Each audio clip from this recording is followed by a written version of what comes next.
बिस्मिल्लाहिर्रहमानिर्रहीम। नाजरीन, hit story के साथ मैं हूं शमशाद मांगट। नाजरीन, कश्मीर की जो सियासी सूरत हाल है उस पर भी हम आपको आगाह करते रहते हैं। वहाँ पे सरदार तनवीर इलियास साहब जो हैं उन्होंने पार्टी बदली है। वो पीटीआई में थे, वो पीटीआई के बतौर वज़ीर आज़म नाहल हो गए थे, फिर वो काफ़ी उनके सितारे गर्दिश में रहे। सितारे वैसे अब भी उनके गर्दिश में ही हैं, लेकिन पॉलिटिकली उन्होंने पार्टी बदली। अब देखते हैं वहाँ पे जाके उनको सुकून मिलता है या नहीं। पीपल्स पार्टी में जाके भी सुकून ना पाया तो फिर किधर जाएंगे।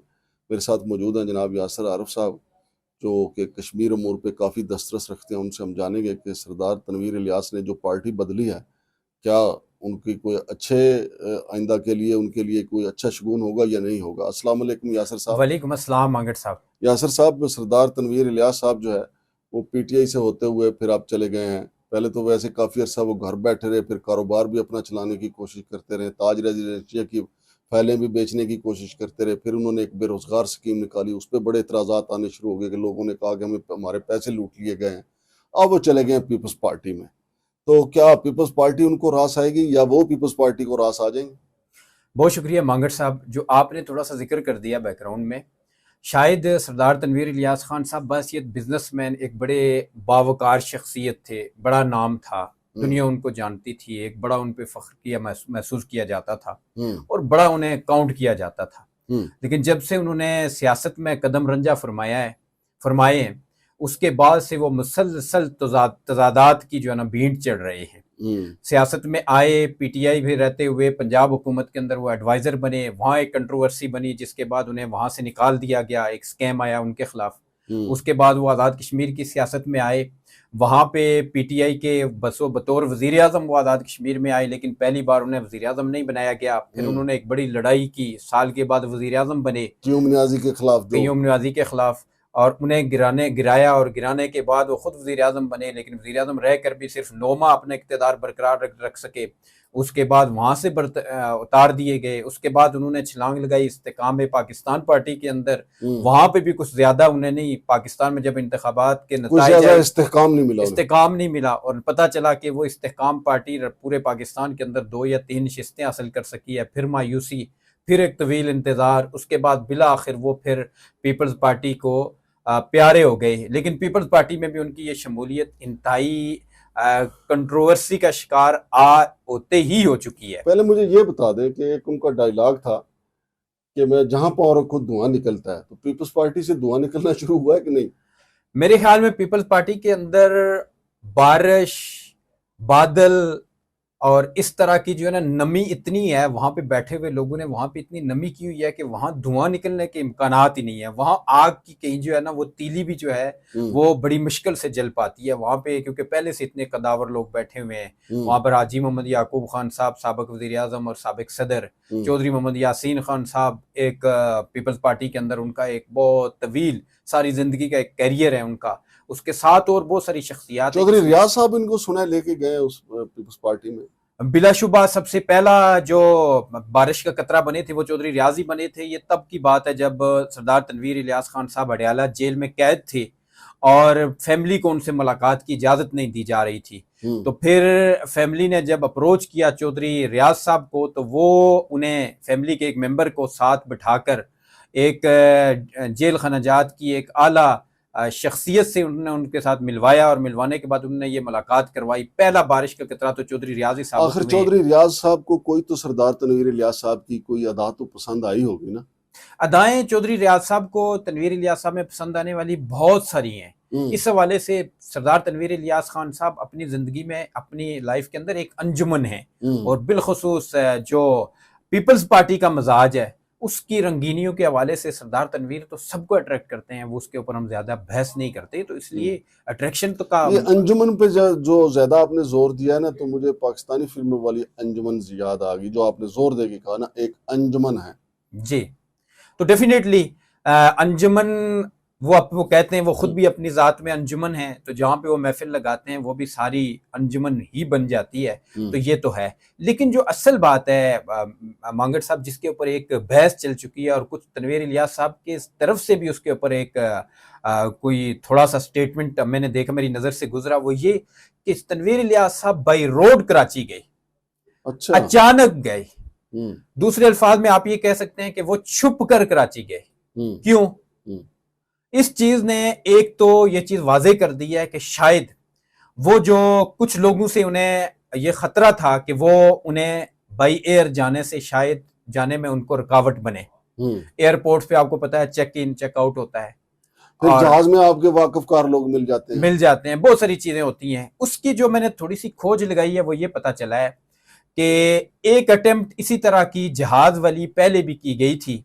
जिस तरह तनवीर इलियास साहब ने वहां पे जाके वो मफलर डाला पीपल्स पार्टी का, तो कुछ आजाद कश्मीर से एक खानदान के कुछ एक नौजवान जो है वो गए थे वहां। मफलर तो उन्होंने नहीं डाला, लेकिन फिरयाल आपा के साथ उनकी मुलाकात हुई थी, फोटो सेशन हुआ था, लेकिन उन्हें फिल फोर कह दिया गया था कि आप मफलर पहने बगैर वापस तशरीफ लाएं, और उन्हें पकड़कर नून लीग के हवाले कर दिया गया था।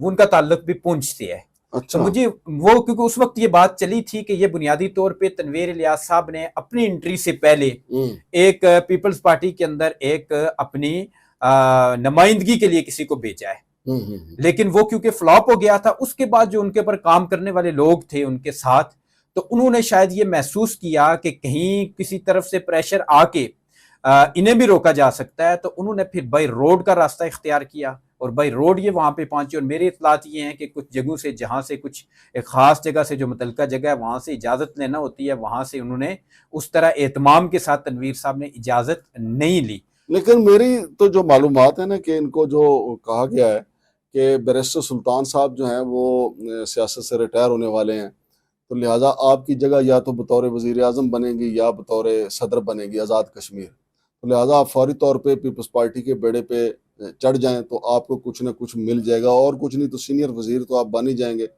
तो इसलिए इन्होंने फौरी तौर पे पीपल्स पार्टी में जाने का फैसला किया। आपके क्या मालूमात है? मांगट साहब, बिल्कुल आपकी बात ये दुरुस्त है, क्योंकि काफी अरसा से उनके पास कोई प्लेटफॉर्म नहीं था, पार्टी नहीं थी, तो वो एक गुम अगू की कैफियत में थे। उन्हें एक अच्छी पार्टी चाहिए थी। नून लीग के हवाले से भी उन्होंने बहुत सारी बल्कि अब तो उनके पास ना प्लेट थी ना फॉर्म था। प्लेटफॉर्म तो दूर की बात है ना, इकट्ठे हों तो बनता है, ना प्लेट थी ना फॉर्म था उनके पास। बिल्कुल ऐसी है, बिल्कुल ऐसी है।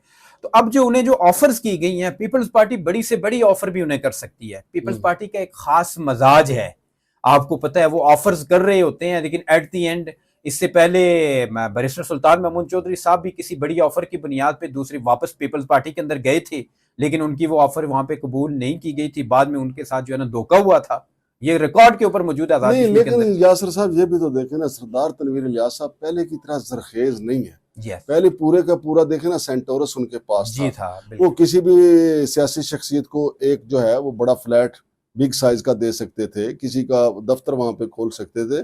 अब तो सेंटोरस से आपको पता है ना, उनके वालिद साहब के पास है या उनके भाइयों के पास है, सेंटोरस से उनका तल्लक नहीं। मेरा ख्याल है अब तो वो शॉपिंग करने भी वहां पे नहीं जाते। तो वो पहले की तरह जरखेज नहीं है। किसी को कुछ मतलब अगर कोई सियासी शख्सियत कहे कि सरदार साहब है ले आओ, तो उस पोजीशन में नहीं है आप वो। और उनकी वो जो ताज रेजिडेंशिया वो भी बैठी हुई है। बिल्कुल ऐसे ही है मांगट साहब, आपने दुरुस्त कहा कि जो उनका ये बिजनेस है, सेंटोरस है, और ये पूरा एम्पायर खड़ा है, इसके साथ उनका कोई ताल्लुक नहीं है। और फैमिली में डॉक्यूमेंट्स करने के बाद उन्हें इससे मुकम्मल तौर पे अलग कर दिया है। और जो मैंने फैमिली ज़राए से खुद इतलात ली, इंफॉर्मेशन ली है किसी से, तो उनके मुताबिक कि उनके इस सियासी फैसले के हवाले से भी ना फैमिली ऑन बोर्ड थी, ना उनके साथ फैमिली किसी लिहाज से हमायत कर रही है। और फैमिली में ने उनकी सियासत से, उनके बिजनेस से मुकम्मल तौर पे ला ताल्लुकी का इजहार कर दिया है। और ये लफ्ज़ अगर कहा जाए तो बेजा नहीं होगा कि he is no more part of his family, यानी वो अपने फादर की फैमिली का अब वो जो है ना हिस्सा नहीं है। कोई अखबार में इश्तिहार दिया कि हमारा इनसे तल्लुक नहीं। मेरे ख्याल में इश्तिहार तक भी बात पहुंची है, किसी हद तक नौबत पहुंची है, लेकिन फिर आपको पता है कुछ शायद इसलिए कि कहीं कोई किसी को विला अलाट ना या किसी को फ्लैट अलाट ना। जी, वो रवायात होती हैं, कुछ हमारे साथ नहीं थी। लेकिन मुझे ये इन्फॉर्मेशन भी हमारे पास है कि ये इस हद तक भी खबर बात पहुंची थी कि हम न्यूज़पेपर के अंदर इसका इश्तिहार देके इसकी अनाउंसमेंट भी कर लें। तो आपकी ये इन्फॉर्मेशन 100% दुरुस्त है कि उनका फैमिली के साथ, फैमिली के बिजनेसेस के साथ कोई ताल्लुक नहीं है। वो जरखेज नहीं है, जो कुछ उनके पास है वो उतना नहीं है जितने की तवक्को शायद पीपल्स पार्टी रख रही है। तो आपका क्या ख्याल है कि वैसे एक हवा बन रही है कि आज़ाद कश्मीर में आइंदा इक़्तिदार जो है वो पीपल्स पार्टी का होगा? मगर साहब बिल्कुल भी नहीं। आज की डेट में अगर मैं आपको बताऊं तो मुस्लिम लीग नून आज़ाद कश्मीर के अंदर 10 सीटों से आगाज कर रही है। अच्छा। उनके पास अपने माजरीन की 10 सीटें मौजूद हैं जिन पर से वो आगाज कर रहे हैं। आज की डेट में पीपल्स पार्टी के पास आजाद कश्मीर के अंदर अपनी एक सीट कंफर्म है, सिर्फ एक सीट कंफर्म है। माजरीन में से एक सीट सिंध की उन्हें लेकिन मिल अभी मिल इलेक्शन में कितना अभी एक साल मौजूद है। लेकिन मेरी इतलात जो है ना इस्लामाबाद से जो मुझे मिल रही हैं कि जी शहबाज शरीफ साहब ने कहा है कि जी मुझे कोई इतराज़ नहीं है वहाँ पे पीपल्स पार्टी हुकूमत बना ले, और आसफ अली जरदारी साहब को ये गुर आता है कि किस तरह हुकूमत बनानी है। लेकिन मुस्लिम लीग नून इतनी बड़ी जमात जिसके साथ लोग हैं, जिसके साथ वाबस्तगी है लोगों की, मांगट साहब, ये मजाक नहीं है उसकी। वहाँ पे लीडरशिप मौजूद है, वहाँ पे राजा मोहम्मद फारूक अदर खान साहब हैं, शाह गुलाम कादर साहब हैं, मुश्ताक बिन नाज साहब हैं, चौधरी तारक फारूक साहब जैसे बड़े लीडर उसके अंदर मौजूद हैं, पूरे आज़ाद कश्मीर के अंदर जो रिप्रेजेंट कर रहे हैं। तो क्या वो ये इजाज़त दे देंगे अपनी मरकजी लीडरशिप को कि वो बांध के उन्हें और इक़्तिदार पीपल्स पार्टी के हवाले कर दे? कभी भी नहीं। मुझे पूरा यकीन है कि नहीं, ये मुस्लिम तो लीग नून मानते हैं ना, फैसला तो एस्टेब्लिशमेंट ने करना है ना। फैसला इस्टेब्लिशमेंट ने करना है, और इस्टेब्लिशमेंट को पीपल्स पार्टी के बारे में हमें बहुत ज्यादा कोई आजाद कश्मीर के अंदर बिलखुसूस कोई ऑप्टिमिस्टिक नहीं नजर आ रही। क्यों? मैंने आपको पहले एक जिक्र किया है कि कुछ शमूलियतें जो रोकी गई, अगर वाकई को बहुत ज्यादा इनके पीपल्स पार्टी से प्यार और मोहब्बत का नाता होता तो कुछ शमूलियतें रोकी ना जाती और रोक के उन्हें नून लीग में ना शामिल किया जाता। तो इसलिए ये अफवाहें हैं, ये एक पीपल्स पार्टी का एक स्टाइल है, आपको पता है। वो अफवाह और खबर इस तरह गर्दिश करवा देते हैं, वो हुआ बनाने में उनका कोई और एक माहौल बनाने में उनका कोई सानी नहीं है। बहुत शुक्रिया जनाब यासर आरफ साहब। तो नाजरीन, जो आज़ाद कश्मीर की सियासत है वो भी बड़ी आहिस्ता आहिस्ता गर्मी पकड़ रही है, इसीलिए सरदार तनवीर इलियास साहब जो हैं वो वहाँ चले गए हैं। जैसा कि मेरे भाई यासर आरफ ने भी इससे इत्फाक किया है कि वो पहले जैसे जरखेज़ नहीं है, उनकी जेब में पहले जैसी भरी हुई नहीं है, उनके अकाउंट्स में उतना पैसा नहीं है। जब उन्होंने पीटीआई ज्वाइन की थी और उस वक्त उन्होंने इल्ज़ाम भी लगाया था कि जनाब क़यादत जो है पैसे मांगती है। तो इस वक्त देखना यह है कि उनके पास ताज रेजिडेंशिया का कितना माल है, या उन्होंने एक कारोबार अभी शुरू किया था बेरोजगारों को रोजगार देने के हवाले से, उस पर भी इतराज़ात आए, वो कारोबार भी नहीं चला है। और जहाँ तक ताज रेजिडेंशिया का मामला है, फाइलें ज़्यादा बिकी हुई हैं और जगह उनके पास कम है, वो भी एक स्कैंडल अलग से किसी भी वक्त बन सकता है। लेकिन चौधरी रियाज साहब जो हैं वो भी बड़े सीनियर और तजर्बाकार सियासतदान है। आखिर उन्होंने भी तो कुछ ना कुछ तो सरदार इलियास साहब ने देखा होगा, निरी मूछें तो नहीं ना उन्होंने देखी, कुछ ना कुछ देखा है तो उनको पीपल्स पार्टी में ले गए। अब देखते हैं जी, सरदार तनवीर इलियास साहब पीपल्स पार्टी में पाँव रखते हैं तो धुआं निकलता है या नहीं निकलता। बहरहाल सवाल तो ये उठता रहेगा। शमशाद मांगट और यासर आरफ को इजाज़त दीजिए। अल्लाह हाफिज़।